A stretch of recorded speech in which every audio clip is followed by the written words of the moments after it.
What's up, guys? This is Bryant Parr in the car, and today I'm going to talk to you guys about the several different types of visual effects, namely the ones that you see in popular movies, such as Star Wars and other stuff. Visual effects are, well, they're visual effects. They don't really need any further explanation. But they really help you to get a sense that you're actually there with the actors in the particular situations, no matter what it is. There's a whole lot of visual effects in Lord of the Rings, but Star Wars is the one that got me curious and got me actually wanting to talk about this to you guys. What Star Wars does, mostly in the prequels, is that they took, I guess not mostly in the prequels, what they did was they took huge blocks of foam and to sculpt the mountains of, let's see, what's that volcano planet?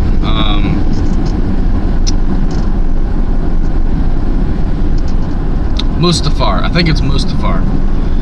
But to sculpt the mountain ranges, they took these huge chunks of black foam and they just chiseled away at them until they were mountain shaped. And it looked really cool. In the making of episode 3, you gotta watch the full documentary, but it's really cool how they did it. But they did a lot of that, a lot of miniatures back in the good old days. Like I said, they did a lot of miniatures, a lot of stop motion animation. When Luke is riding the Tauntaun on Hoth, the scene where Luke is riding the Tauntaun out in the distance, that was done in stop motion animation. Stop motion animation is where you take a figure and you move it just a teeny tiny bit in the way that you want it to go. So if you want it to look like he's running, you'll move his legs and his arms just a teeny tiny bit. You'll take a picture and then you'll do the same thing. And then once you're done with the scene, you take all those pictures and you squish them all together and you play it out like a really, really fast slideshow, and it looks like the person is running. That's stop motion. They did a lot of that back in the 80s because they didn't have a whole lot of CGI back then.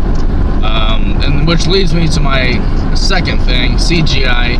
CGI is one of the most beautiful and wonderful and terrible and destructive things that there is.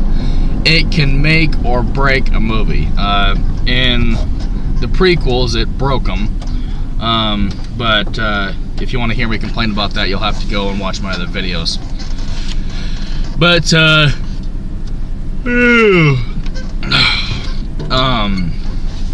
CGI is computer-generated images where a computer will take certain points and it'll make a 3D dot-to-dot image of whatever it is that you want. Let's call it a bicycle.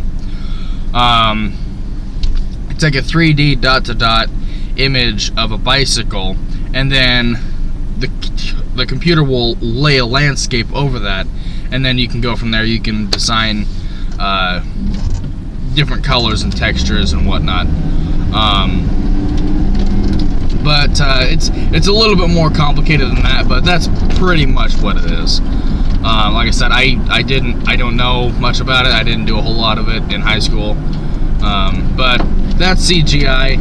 Another one you can do is miniatures. Miniatures are miniatures. They're scale models of whatever it is. Like right now I'm driving past KFC. If I wanted to film something like the KFC blowing up or whatever, and I didn't have the money to blow up an actual KFC, I would make a miniature of a very, very detailed miniature of the building, and then I would put a smaller explosion in the miniature and then just blow it up to a really big view. They did a lot of that in Star Wars. That's why people loved the original trilogy so much, is that they didn't have a whole lot of technology to make these movies, and yet they made it really, really nice. It was really cool. It was just definitely really cool the way that they did it. And they made it look so realistic. They did a lot of miniatures in Rogue One, which I was so happy about. There was a lot of CGI in that one too, but they did, when they could, they used miniatures, which really brought back the feel of the originals. I think that was they just did a fantastic job. They could have totally destroyed it, and they chose to go with a more nostalgic view of it. Like I said, just way to go, guys. You guys did a great job. But there's a couple other ones. There's costumes. Now, costumes have a lot to do with movies and stuff like that, because you got to create all these different creatures. What they'll do is they'll put prosthetics over like a face. If they want humans to have scales, they'll either paint it on the face, or they'll give it some sort of mask to give it that kind of design, and to give it that design of the whatever it is you're trying to create. In Pirates of the Caribbean, Dead Man's Chest, they had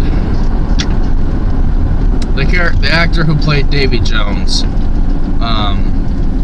They had what they call markers, and markers are basically little round pegs that they stick onto someone's face with glue, not into their face.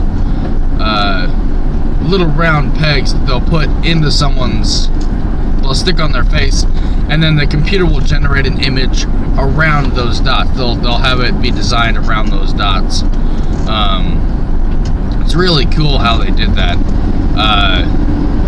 But I feel really bad for the actor, because all these other, in Pirates of the Caribbean, Dead Man's Chest, all these other actors are wearing all this really cool makeup in the costumes, and the actor who played Davy Jones didn't get a whole lot of makeup. He had this gray skin-tight suit that he was wearing, and all these face markers and a little bit of face paint, and he felt really bummed out about it. I felt so bad for him.